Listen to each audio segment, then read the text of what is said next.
দাদা বঙ্গবন্ধুর বাড়ি ভাঙা উচিত হয় নাই।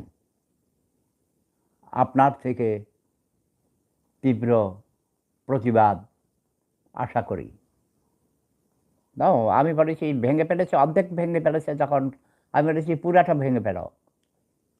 এমনভাবে ভাঙবে যেটা আর এবং ভেঙে সেখানে বঙ্গবন্ধু পাবলিক টয়লেট বানাইতে কইছি। মন দিল ভালো না, মেজাজ খারাপ, যত ক্ষোভ সব গিয়ে পুঞ্জীভূত হয়েছে আমার হাসপাতাল উপর। বঙ্গবন্ধুর উপর ক্ষোভ ছিল, যা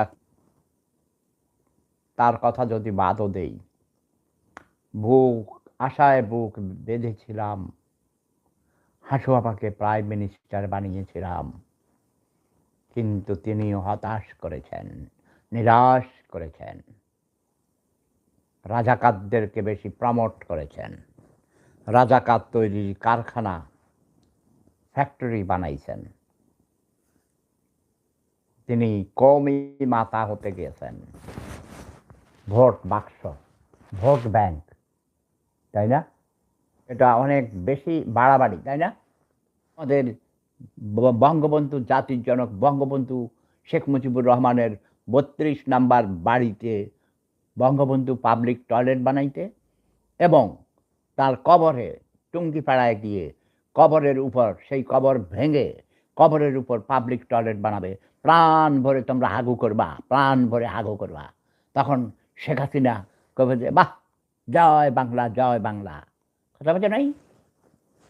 কারণ মানুষের মন কত বিষাক্ত করেছে এই মহিলা। বঙ্গবন্ধু কত হাজার জাসদের কর্মী মেরেছে জানো? সিরাজ শিকদারকে হত্যা করাকে ঠিক হয়েছে? কেন করেছে? সিরাজ শিকদার তো মুক্তিযুদ্ধের অন্যতম সংগঠক ছিলেন।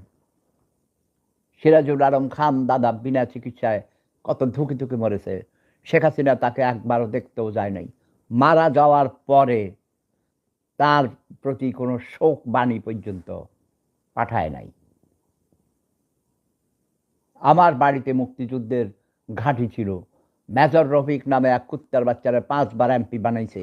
আমার বাড়িতে একটা রাস্তা নাই, ছোট একটা রাস্তা ভাই, পাকা করে দেয় নাই। তাহলে শেখ হাসিনারা এখন কুত্তা দিয়া শোধাইলে আমি তো খুশি হই। যেটা করলে শেখ হাসিনার কলিজা বিদীর্ণ হবে সেটাই করতে হবে। আমাকে থ্রেট পাঠাইছে রাজাকাররা, আমেরিকা থেকে মেসেজ দিছে, তুই যদি জয় বাংলা বলাস তোর জিব্বা কেটে ছিঁড়ে ফেলবো। জিব্বা নাকি টেনে ছিঁড়ে ফেলবে আমার, আমি জয় বাংলা বললে। তা আমি কেন ভাই জয় বাংলা বলার দরকার আছে আমার? জয় বাংলা বলে কি লাভ হয়েছে আমার? আমার ভাঙ্গা মেরুদণ্ড এই যুদ্ধ করতে গিয়ে আমার ঘর বাড়ি জ্বালিয়ে পুড়িয়ে ছাই করেছে। আমরা 6 ভাই মুক্তিযোদ্ধা ছিলাম।